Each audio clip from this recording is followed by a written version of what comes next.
Kaixo, gu Oian, Iban, Kaiet eta Julen gara eta hor Azpeitiren buruz bideo bat egingo dizugu. Azpeitik Gipuzkoa herrian dagoen herri bat da. Oso herri polita da, 15.000 biztanlekoa, eta oso toki eder asko ditu. Badakizu bezala Azpeitian toki garrantzitsu asko daude. Adibidez, Loiolako Basilika, edota Esklaba, Xaxote, Kapute, Elo, Arrendipe, eta abar.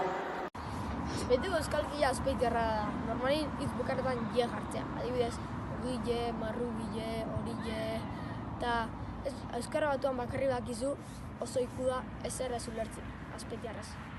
Azpeitiko jendea oso lasaia eta adiskidetsua da. Azpeitira etortzen bazara beste herri batetik o lurralde batetik lagunak egitea oso erraza izango zaizu, zergatik hemen denak oso lagungarriak dira. Azpeitian jendeak asko lagunduko dizu, zertan laguntza behar baduzu. Azpeitian festak oso garrantzitsuak dira.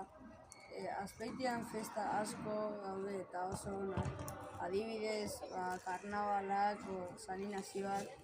Da festa horietan zuk oso ondo pasatuko duzu, zergatik jendea oso alai eta dibertigarria da.